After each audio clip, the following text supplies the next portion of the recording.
from place to place. Good morning. Welcome back, viewers. In relation to our celebration of International Women's Day, and by further, International Women's Week with Tobago updates, we are going to highlight women in fields that tend to be mostly dominated by men. And this morning, our focus will be women in the piloting industry.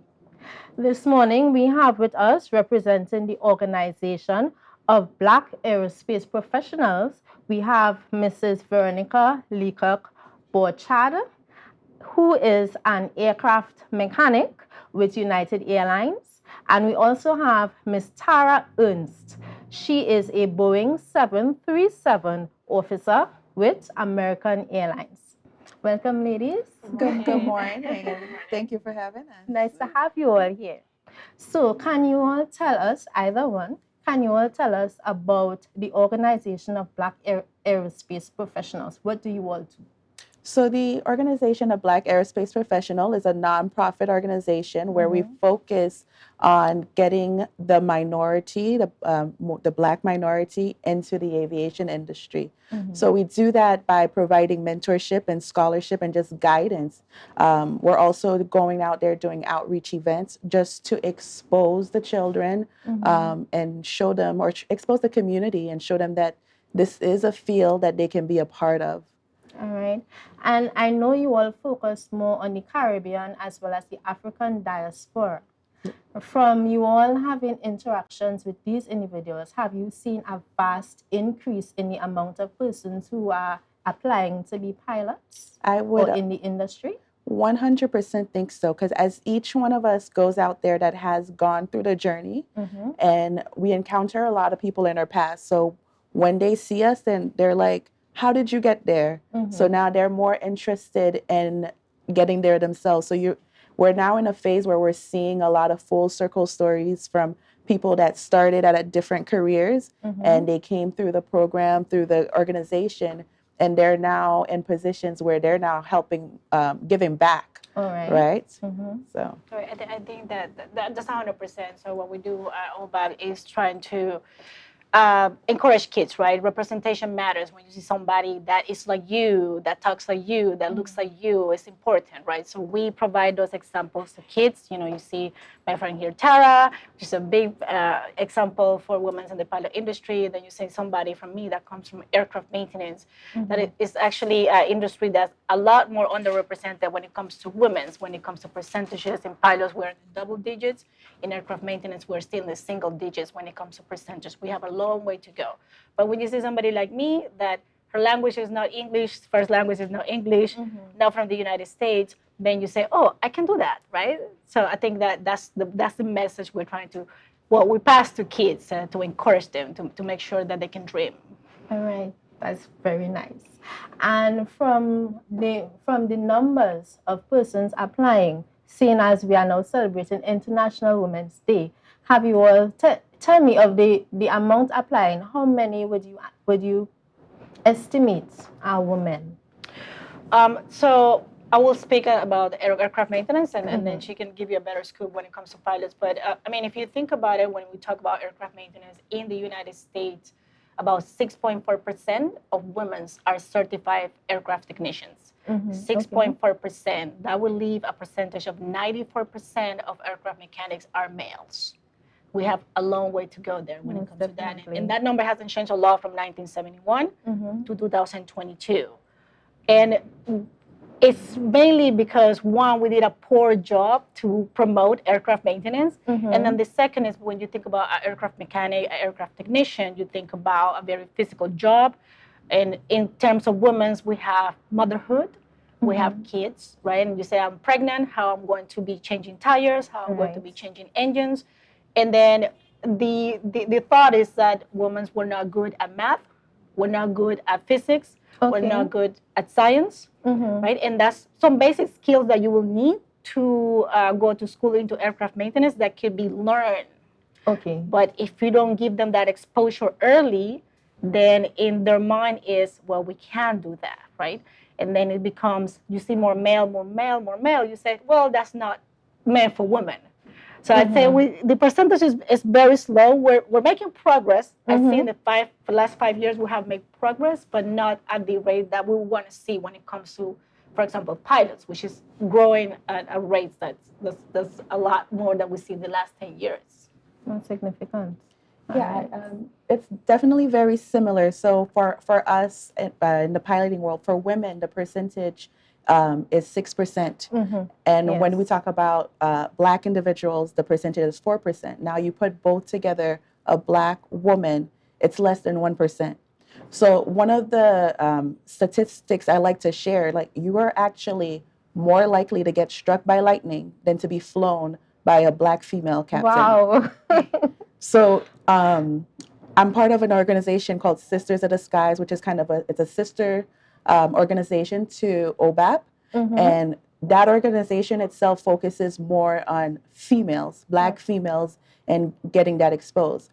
When I started with the organization, as far as commercial pilots, Black female pilots in the United States, we used to say 1 in 150, less than 150 of us.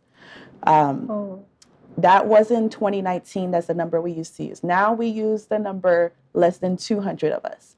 So the number is increasing, and we have a big pool of mentees now that we're working with in guiding to get their licenses and keep increasing that number. So when we look at our mentee pool, the numbers are increasing, but we still face a lot of hurdles. A lot of it stems from financing careers in aviation. They're not the easiest careers to finance, so that's what we focus on as far as helping them with scholarships and whatnot to get them there. So I'm very hopeful about what the future holds for us as women, as minorities in the industry, where there's people like Veronica and myself, where we're doing the work to expose that the career out there, and I think we're seeing some results. All right. So in keeping with this year's theme, because you do this every year and you will choose different countries that you will want to go to. In keeping with this year's theme, DigitAll, Innovation and Technology for Gender Equality, with your presence in Tobago, what have you all decided to do to create that gender equality that you all speak of? So the first thing we did, well, thanks to all our friends of We Were Once of Them, is to go to different schools, right? So when we go to different schools, you can see, and this was actually something very interesting that happened yesterday, because one of the kids was, I've never seen a Black female pilot. And you don't think about it for a second, right? Because, you know, we travel all the time. For us, sometimes it's different seeing other people. But if you think about it, that kid has never traveled. And what he knows is here in the island. To see a person like Tarah or like our friends from We Were Once of Them, some of them come from Africa, Kenya, you know, Cameroon, Jamaica. People like look like them. It's a big, big thing because they are like, oh, we can be that. Right? And for the representation. So representation is important. And then we got the little girls. Like, oh, you can fly a plane or you're an aircraft mechanic. So our contribution to Tobago is, well, first of all, thank you for welcoming us, right? Your eyes open. And then second is to show the kids they can do anything. And like she was saying, aviation is costly. I mean, a lot of parents will be like, well, we can't afford it yet. And like one of our friends said yesterday, be careful how you articulate those things to your kid, because we'll figure it out how we pay for school if that's what you want to do. Right. We'll make it happen. And I think that's very important when we talk about Latin Americans and Caribbean communities. Words have power. Yeah. Words have power. Exactly. So we can do it, and we'll show you that the dream is possible as long as you work hard. That's the key. Work hard. And can you tell our viewers, you being an aircraft mechanic and you being a pilot, tell us something that's like the best part of your job? Because a lot of people might say, they may see that, oh my gosh, we have to spend plenty of money, we have to spend a lot of time. But at least give our viewers a little insight as to what you will do, apart from the basic mechanic or just fly planes. Tell us a little bit about what you do. Yes, the journey can be strenuous, but honestly, I cannot imagine or envision myself in any other industry. I have the opportunity to fly around the world and be exposed to different cultures, different foods I love to eat. Same here, same here. And you get to learn. You realize as you start flying, you realize how big the world is and how where you come from is not what you're limited to. You get to learn about other people's history and just how they get to do things. So it's just it's fulfilling. It's fulfilling just to go out in the world and just see what it's all about. I think for me, when I started as an aircraft mechanic, I was very happy to fix an airplane. And just in the morning, if you work at aircraft at night, and then in the morning when the aircraft leaves, and somebody is traveling because you fixed the airplane, it's a very rewarding moment. Now, in the second part of my career, I can say that the most rewarding part is, well, two. One is giving back to the communities, the countries, the kids, meeting outstanding professionals, and traveling. Like when you travel, it expands your horizons. Right. It really does it, and you don't think about those things when you're little, and it seems like, oh, it's just traveling. But now I understand your culture. I understand try to understand what barriers you have and how can we help to make this world better. Right. That's the best. So to any child who may be tuning in, or to a parent who has a child who is interested in doing piloting or entering into the piloting industry, what piece of advice do you have to give them? You're the pilot. To anybody that's interested, the very first thing, what I always say is to ask questions. Ask the right questions. So you're wondering, okay, what is the next step? The first thing, if you want to become a pilot, is to take a discovery flight. So you'll go to your airport, find a flight instructor, and just ask them to take you up. And in that way, you can actually feel for yourself if that's something you're interested in. The next thing I would say is to find a network and a support system. So when we talk about organizations like OBAP or Sisters of the Skies, go on Google and look for these organizations. Or even we were once them that were here and we're providing these opportunities. Like take your kids or invite us to come talk to your kids. And we would love to do it, you know? So it's just a matter of having guidance or seeking guidance rather. So I encourage everybody that's that wants to get into aviation just to seek the proper guidance, and it's out there. Just to be a mechanic, I can say that. To be a pilot, I don't fly, so that's different. But I mean, to be a mechanic, I think the first thing is let's start with the basics, right? We gotta start with high school, right? That's a big problem in Latin America. In some parts of the Caribbean, kids do not finish high school, so that is a big thing. The first thing is high school. Then to go to aircraft mechanic school, it's usually a 2-year school in most places, a year and a half or two. And then you are going to have a license. That's in every country. Panama has a license. I'm sure Trinidad and Tobago has a license. Right. Something with the United States. And then from there, it's just be willing to learn, right? Like aircraft technology changes by the minute. And when I went to school, I decided to go to school because I said, only 2 years, good. Short enough. Short enough, right? But little did I know that I was going to be a student for my entire life. And I think that's probably the biggest thing. And then the second is to understand that the journey, no matter what you are, pilot, technician, is sometimes very hard. You know, and you got to be very disciplined. You have to be 100% disciplined and committed to what you're going to do, regardless of what path you choose. That's what I would say to the kids. The best thing is discipline. We talk about discipline sometimes in the terms of the teacher put me in the corner, my parents don't let me go out. We got discipline like it's something wrong, but actually discipline is what drives you through life. It's a good thing to have discipline, and it doesn't come in the terms of punishment. It's something to assist you in reaching where you need to get to. Yeah. So can you all tell me, if persons want additional information, tell me where they can go to get this information, or if they want to ask you all questions, Okay. where can they get these additional information? Yeah, so in we were once them. We Were Once Them. We were once them. We have a page. So right now it's we were once them. That WordPress.com. That is the website.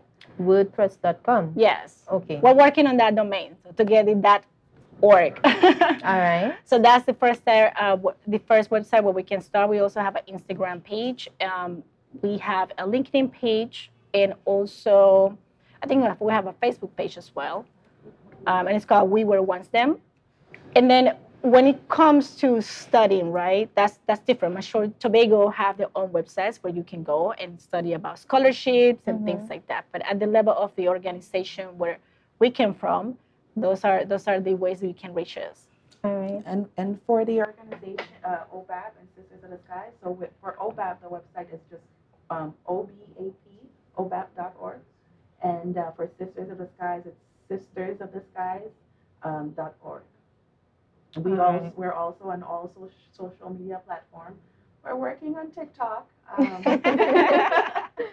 Not quite there yet, but Instagram, Twitter, Facebook, that's all live and running, and we share a lot of information that way about our outreach events and how you can be a part of that, or even our scholarships and how you can apply and whatnot. So all the information is on our website, but a lot of the information is disseminated via social media. Yeah. All right. Well, thank you, ladies, for being here. I think a lesson that we can take from what these ladies have told us is that if you can perceive it, you can achieve it. Don't let the opportunities pass you by, as the opportunities are here and there are people willing to assist you every step of the way. So just again, for anybody who may have missed it, if you want to get into contact with these ladies or to find additional information, you can go to We Were Once Them, WordPress.com, or you can go to their Instagram, Facebook, and LinkedIn pages. You can also go to obap.org as well as sistersofthesky.org to find more information. Also check their Instagram, Facebook, as well as Sisters of the Skies. Thank you, viewers. Thank you. Thank you for having us.